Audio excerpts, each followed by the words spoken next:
नमस्कार. नमस्कार. आज आपल्या बरोबर माधुरी देशपांडे हे आलेले आहेत, की ज्या स्किल विकास फाउंडेशन या नॉन प्रॉफिटच्या फाउंडर मेंबर आहेत. गरजे मराठीचा आणि माधुरींचा संबंध अनेक दिवसांचा आहे, अनेक वर्षांचा आहे आणि आपणही गरजे मराठीमध्ये विद्यार्थ्यांसाठी किंवा यंग जनरेशनसाठी काहीतरी करण्याचा प्रयत्न करतोय. सो आपल्याला माधुरींच्या स्किल विकास फाउंडेशनशी कनेक्ट होऊन त्यांच्या अनुभवातनं आणि त्यांच्या ज्ञानातनं कसं शिकता येईल आणि आपण एकत्र काय करता येईल सो दॅट सिनर्जी निर्माण होऊन आपण खरोखरच आपल्या नव्या पिढीसाठी काहीतरी चांगलं करू. यासाठी माधुरी दीक्षित आणि गर्जे मराठी मिळून स्किल विकास फाउंडेशन आणि गर्जे मराठी मिळून काम करायचं ठरवलेलं आहे. माधुरी दीक्षित देशपांडे. सॉरी माधुरी देशपांडे ह्या कॉम्प्युटर क्षेत्रामध्ये अनेक वर्ष काम केल्यानंतर आणि अमेरिकेतल्या ॲन आर्बर ह्या ठिकाणी अनेक वर्ष अत्यंत यशस्वी अशी करिअर केल्यानंतर आपल्या कर्तव्याची किंवा आपल्या देशाला परत देण्याच्या जाणीवेने त्या पुण्यामध्ये परत गेलेल्या आहेत. त्यांनी ही संस्था स्वतः चालू केलेली आहे. आज ती चांगली नावारूपाला आलेली आहे. सो ह्या संस्थेविषयी त्याचप्रमाणे माधुरींविषयी आपण त्यांच्याकडनंच समजून सगळं जाणून घेऊया.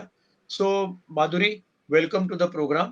आणि पहिल्यांदा थोडंसं आपण जर तुमच्या करिअर विषयी बोललो बिफोर, की आता तुमचा purpose of life is skill Vikas foundation असं असताना त्याकडे तुम्ही कसे वळलात आणि तुमच्या करिअर विषयी असं आपण प्रथम जर तुम्ही आपल्या प्रेक्षकांना सांगितलं तर ते बरं होईल.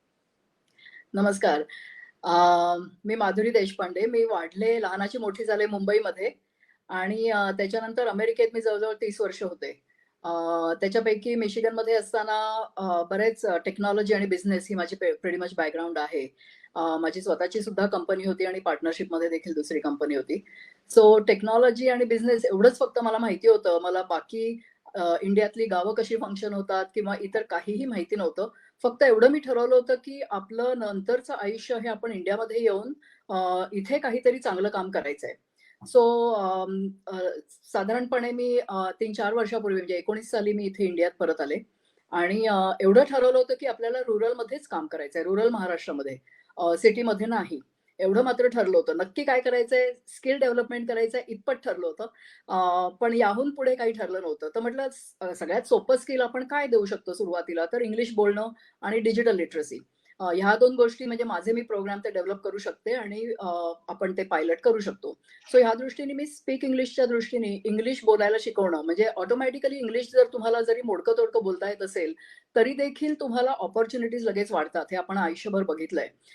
सो त्यामुळे इंग्लिश बोलता येणं गरजेचं आहे आणि त्याच्यानंतर की डिजिटल लिटरसी म्हणजे आजकाल लिटरसीमध्ये फक्त वाचता, लिहिता येणं एवढं उपयोगाचं नाहीये. तुम्हाला कॉम्प्युटर वापरता आला पाहिजे, थोडंफार टेक्निकल स्किल पाहिजे. सो त्यामुळे डिजिटल लिटरसी हे 2 प्रोग्राम जर आपण चालू केले सुरुवातीला, अशा दृष्टीने मी हे 2 प्रोग्राम चालू केले आणि मी काही इथली पुण्याच्या आसपासची गावं निवडली. एक साधारण 70-80 किलोमीटर मधली. वेल्हे तालुका म्हणा, पुरंदर तालुका म्हणा, शिरूर तालुका. सो ह्या तालुक्यांमधल्या काही शाळांमध्ये जाऊन मी हा प्रोग्राम चालू केला. सो आणि हे असं सगळं सॉरी म्हणजे तुमचा फ्लो आहे त्याच्यावरनं कळतंय की तुमची याच्यात इन्व्हॉल्वमेंट किती आहे. सो आणि तुम्ही जे काय तन मन धन अर्पण करून हे जे करताय. पण म्हणजे हे करताना जेव्हा मला एक पटकन प्रश्न आला, सॉरी टू इंटरप्ट यू, नाही, की नाही. नो. स्किल डेव्हलपमेंट म्हणजे तुम्ही सॉफ्ट स्किल असतील का ज्यातनं पैसे ताबडतोब माणसाला मिळू शकतील? कारण काय या नव्या पिढीला त्याची गरज असते. तर तुम्ही कसा अप्रोच ठेवलाय तुमचा? कारण काय तुम्ही करेक्ट, विद्यार्थ्यांचे काही तास घेता. त्यांना करेक्ट. त्यांच्या रोजच्या अभ्यासातनं किंवा त्यांचे जे काही छोटे-मोठे रोजगार असतील त्यातनं त्यांना दूर करता.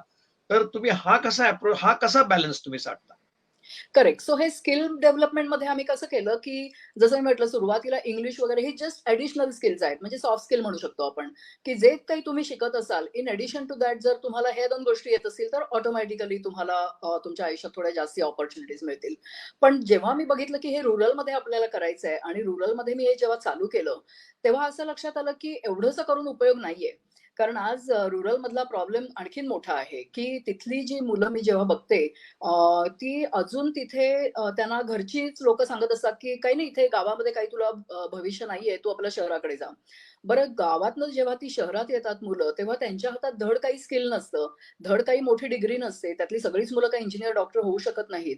सो हे सगळं असल्यामुळे ते सिटीमध्ये येऊन ते एकदम मिनियल जॉब्स काहीतरी छोटे-मोठे जॉब्स करत असतात. म्हणजे अ, अगदी छोटं इन्कम आणि मग त्या पैशामध्ये त्यांना नंतर असं कळतं, की आपल्याला इथे लाईफ काहीच चांगलं मिळत नाही कारण आपल्याला राहायला धड घर नसतं. मग अगदी छोटं कुठेतरी घ्यायचं आणि मग हे सगळं लूज-लूज सिच्युएशन आहे, की तुम्हाला धड त्याच्यात पैसे मिळत नाही, सॅटिस्फॅक्शन मिळत नाही. परत गावाला जायचं म्हटलं, तरी सुद्धा ते जाता येत नाही कारण मग ते फेल्युअर वाटतं, की आता मी गावाला कसं परत जाणार?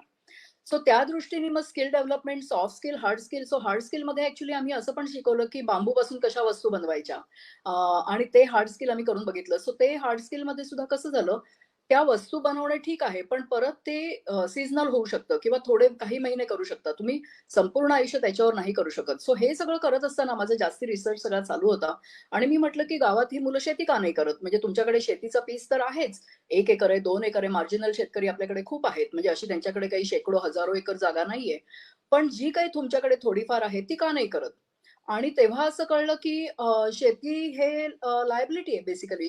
शेतीमध्ये त्यांना काही प्रॉफिट दिसत नाहीये, की शेती करून आपलं काही भलं झालंय असं दिसत नाहीये. सो हे का?